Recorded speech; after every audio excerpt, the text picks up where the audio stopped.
Now, the first illustration that we have here that Nelson has, this is one that we call the do nothing plan, Hmm. right? Because all he's doing is funding the policy for 4 years of 40,000 each.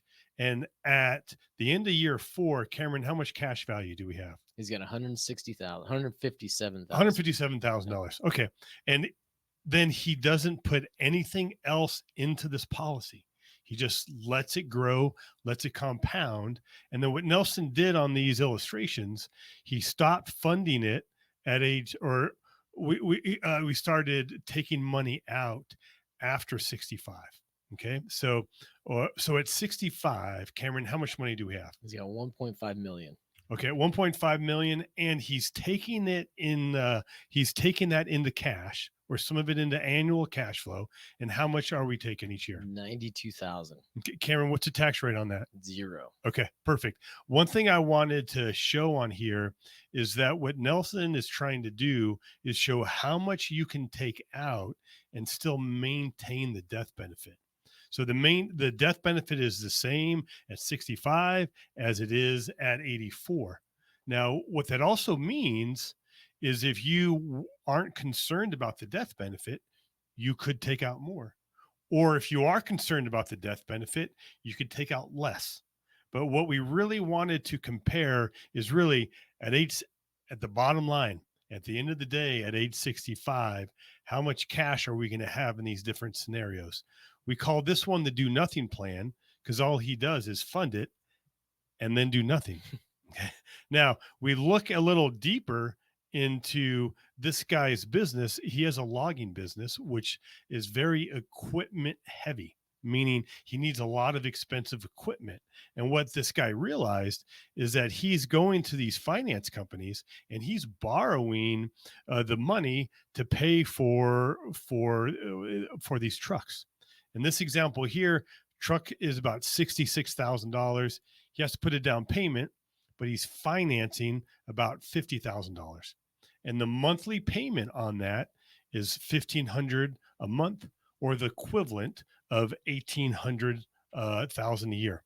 So what this guy does, oh hey, instead of me using money from this finance company, what if I use the money for my policy?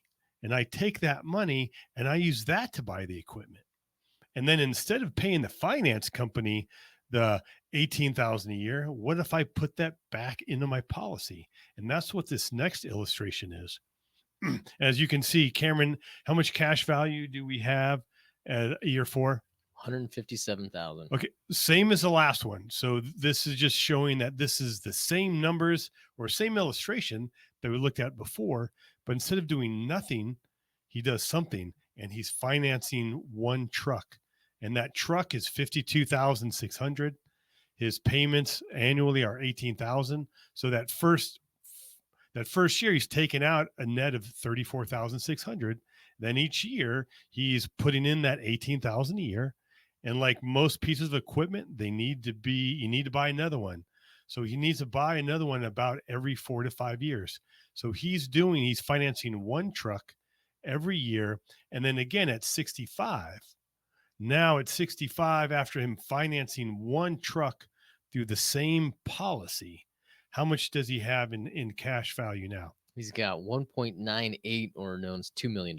Okay, let's round it to 2 million. And then how much is he taking out each year? He's taking 125,000. Okay, Cameron, I know you're not Say a it. CPA Say or it. even a recovering CPA, but what is higher? 90,000 or 125? 125. Okay, good. Okay, perfect. So by financing one truck, he has about $500,000 more. And did he work any harder? No.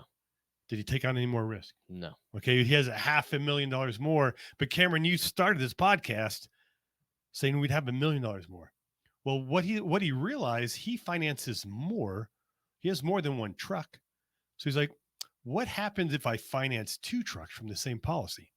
Now, again, Cameron, how much cash value do we have at year four? 157,000. Okay, again, same policy, same cash value, but now instead of financing one truck, he's financing two trucks.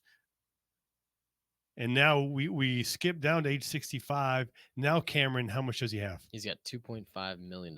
Which is how much more than the original one, the do nothing? That's $1 million. $1 million. Did we change his cash flow at all? No. All we did was change who the check was made out to. Instead of that money going to a finance company and somebody else, that money went back into his policy. And now he's able to take more cash flow in retirement. Now, Nelson does do this for multiple trucks.